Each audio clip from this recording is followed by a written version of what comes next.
नमस्कार, स्वागत है आप सभी का हमारे इस खास कार्यक्रम आखिर क्यों में।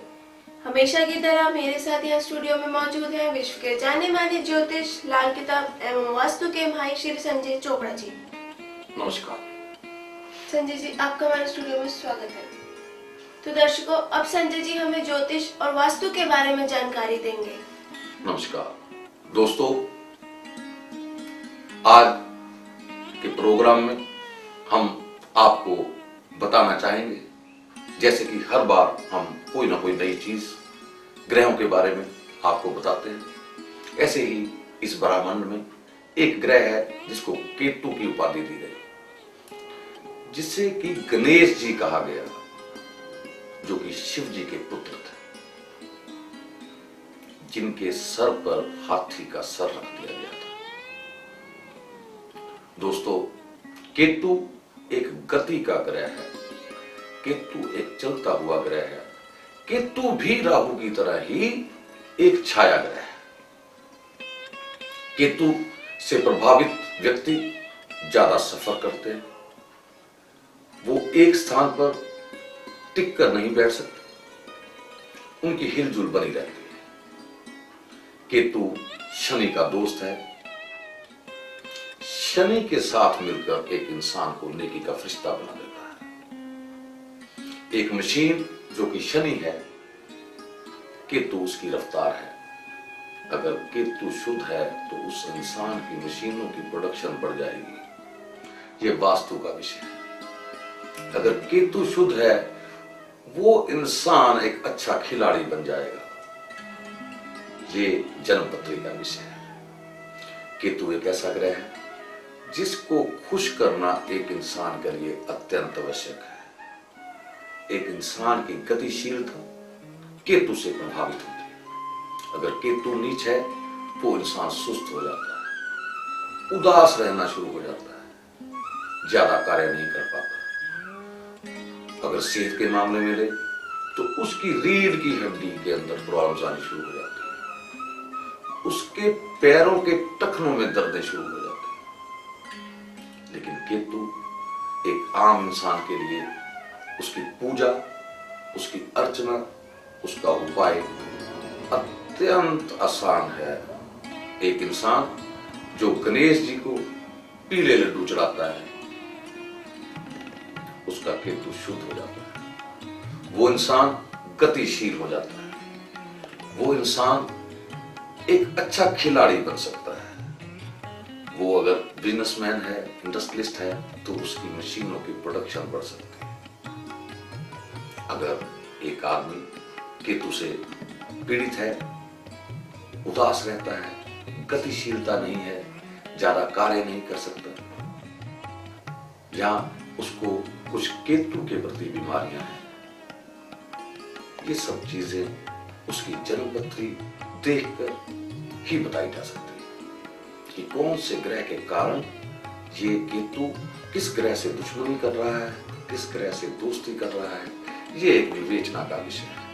लेकिन आम इंसान जो गणेश जी की पूजा करता है, गणेश जी को पीले लड्डू बूंदी वाले चढ़ाता है, वो डेफिनेटली धीरे धीरे केतु की पीड़ा से मुक्त होता जाता है। केतु, मैं पहले भी कह चुका हूं, गतिशीलता से ताल्लुक रखता है। जो प्लेयर गति के साथ खेलते हैं, वो प्लेयर जीतते हैं। इसी तरह जो मशीन एक अच्छी स्पीड से चलती है, उसकी प्रोडक्शन ज्यादा होती है। केतु को छोटा ग्रह नहीं है। ये भी समक्ष है किसी ग्रह को ग्रहण लगाने में। आमतौर पर चंद्र को ग्रहण केतु से होता है। कई बार ये सूर्य को भी ग्रहण पैदा करता है। जो बच्चे पढ़ाई के अंदर कमजोर होते हैं, अमूमन उनकी पृथ्वियों के अंदर चंद्र और केतु का टकराव होता है। उस वक्त हम कहते हैं कि ये बच्चा पढ़ने में भी कमजोर है और इसकी माता पक्ष यानी कि माता भी तकलीफ में रहती है। बड़ा आसान उपाय है।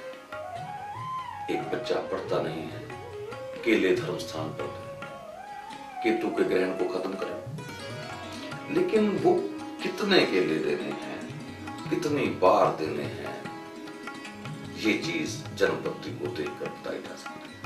एक बच्चे की एजुकेशन, एक बच्चे की माता की पीड़ा, या एक मशीन की गति, या एक इंसान का उदासीपन, या एक इंसान की रीढ़ की हड्डी की दर्द, या पैरों की बीमारी, ये सब केतु से संबंधित है।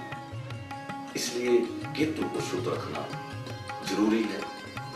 हमारे सबसे बड़े देव महादेव शिव जी ने ये कहा, जो कि देवता नहीं भगवान रहे, उन्होंने ये कहा कि सबसे पहले केतु की पूजा कीजिए, गणेश की पूजा कीजिए, तब बाकी की पूजा आपकी सफल होगी।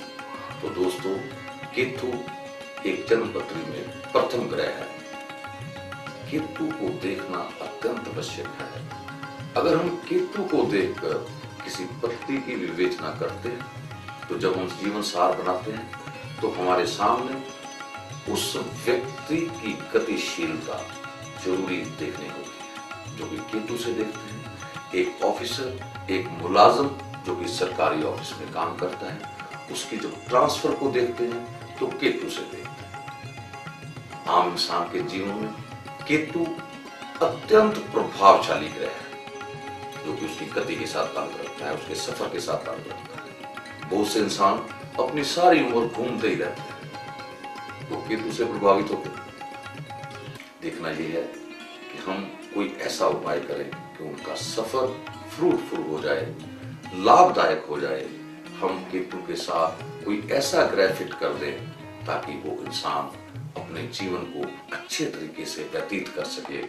इसके लिए तो जन्मपत्री को देखना अत्यंत आवश्यक है।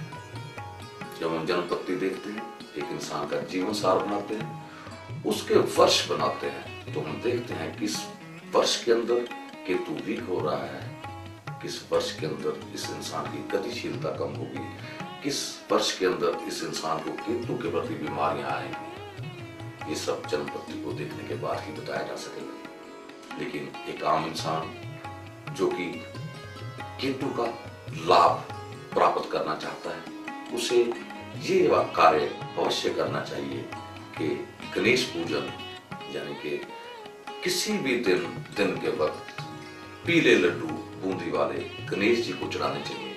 अगर वो इंसान गणेश जी को लड्डू अर्पित करता है तो गणेश जी खुश हो जाते हैं। ये वही विद्या है, जैसे कि एक बच्चे को आम पसंद है, अगर हम उसके लिए सेब ले आए तो वो चाहे सेब महंगे हों, उसको पसंद नहीं आएंगे। ऐसे ही जैसे मैंने पिछले एपिसोड में भी कहा, हनुमान जी को संदूर प्यारा है, ऐसे ही आज के एपिसोड में मैं आपको ये बता रहा हूँ कि एक केतु को शुद्ध करने के लिए अगर हम गणेश जी को बूंदी वाले लड्डू, जो कि गणेश जी को अत्यंत प्रिय हैं, चढ़ाते हैं, तो धीरे धीरे केतु के कुप्रभाव से हम मुक्त होते जाते हैं। बाकी जन्मपत्री को देखने के बाद कई लोगों को हम ये भी कहते हैं कि वो काला सफेद कंबल दान करें। कई लोगों को ये भी कहते हैं कि काले तिल चलते पानी में डालें। कई लोगों को ये भी कहते हैं कि काले तिल शमशान के आंगन में फेंकें। ये उनकी जन्मपत्री को देखने, उनके केतु की स्थिति, उनके केतु की डिग्री, इन सब चीजों को देखने के बाद बताते हैं। लेकिन दोस्तों, ये बात अवश्य याद रखिए कि हमारे जीवन में अगर गतिशीलता कहीं पर रुकावट में आ गई, कहीं पर कम हो गई, तो हमारे जीवन का अर्थ खत्म होता जाएगा। और वो अर्थ तब ही बन पाएगा अगर हम अपने केतु को शुद्ध करेंगे, ताकि हम गतिशील बने। हम केतु की बीमारियां, जो कि ऐसी होती हैं जिनकी दर्द, जिनकी पीड़ा हम सह नहीं पाते, उनसे निजात पाने के लिए सिंपल, आसान, सरल उपाय जन्मपत्री को देखकर हम लोग आपको बताएंगे जब आप हमें कांटेक्ट करेंगे। लेकिन जनरल इंसान को पीले लड्डू बूंदी वाले जरूर पर जरूर गणेश जी को अर्पित करने चाहिए। ये एक ऐसा ग्रह है जो कि बड़ी जल्दी खुश हो जाता है, बिना पैसे के खुश हो जाता है। और इसके अंदर एक और भी बात कही गई, वो ये कि केतु गणेश जी के अंदर काफी क्वालिटीज ऐसी हैं जो कि हनुमान जी के साथ मिलती जुलती है। इसलिए किसी इंसान का मंगल जब शुद्ध होता है तो केतु भी शुद्ध हो जाता है। अगर केतु शुद्ध होता है तो उसका सूर्य भी उच्च हो जाता है।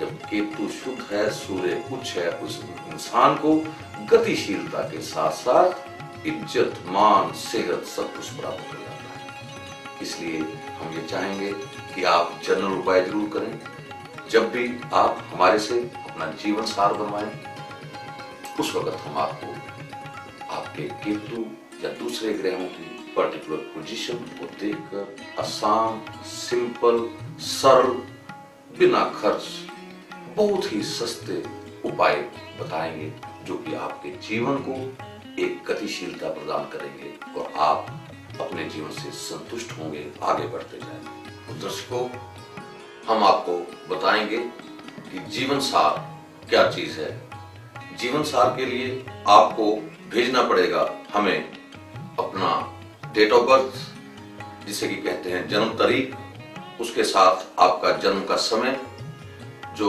सुबह है या शाम को है, व उसके साथ आप हमें बताएंगे कि आपका जन्म कहाँ हुआ, किस देश में हुआ, किस प्रदेश में हुआ, किस गांव में हुआ। इन सब चीजों को इकट्ठा कर हम आपका जीवन सार बनाएंगे जो कि 1 वर्ष या 10 वर्ष के लिए होगा। उसके अंदर टोटल जीवन का सार भी होगा। इन सब चीजों को मिलाकर हम आपके वर्षफल बनाते हैं। वर्षफलों को मिन्यूटली स्टडी करते हैं। स्टडी करने के बाद मैं खुद अपने हाथों से उनके बहुत ही सस्ते उपाय जो कि एक आम इंसान अपने जीवन में करने के बाद अच्छे रिजल्ट प्राप्त करता है, ये सब चीजें हमारे जीवन सार के अंदर लिखी हुई हैं। आपको हम कोरियर करेंगे। आपको वक्त के ऊपर उन उपायों को करना होगा। जैसे ही आप उन उपायों को करेंगे तो आप अपने जीवन को सफल बना सकेंगे। ये जीवन सार लाल किताब के अनुसार उपाय बताता है ताकि आप सस्ते वनस्पति के ऊपर आधारित व मेटल के ऊपर आधारित बिना किसी मंत्र तंत्र के उपाय करें, आसान उपाय करें व अपने जीवन को सफल बनाएं। ये जीवन सार एक ऐसी पुस्तिका है जिसको पढ़ने के बाद आप अपने जीवन में सभी तरह की दिशाएं प्राप्त कर सकते हैं। आपको कौन सा काम करना चाहिए, आपको कब मकान बनाना चाहिए, नहीं बनाना चाहिए, या आपको अपने कौन से शिक्षा क्षेत्र के अंदर जाना चाहिए, ये सारी चीजें मोटे रूप से जीवन सार में लिखी होती हैं। व कठिनाइयां जो कि आपके किसी भी वर्ष में आने वाले वक्त में आपको तंग करेंगी, उसके लिए सरल उपाय मैं खुद अपने हाथ से लिखकर आपको भेजता हूँ। तो दर्शकों, अगर आप संजय जी से अपना जीवन सार बनवाना चाहते हैं, 1 से 10 साल तक का, या वास्तु करवाना चाहते हैं बिना किसी तोड़फोड़ के, तो हमारे स्क्रीन पर दिए गए नंबर पर संपर्क कीजिए। संजय जी, हमारे स्टूडियो में आने के लिए आपका बहुत बहुत धन्यवाद। तो दर्शकों, अब हमें इजाजत दीजिए। नमस्कार।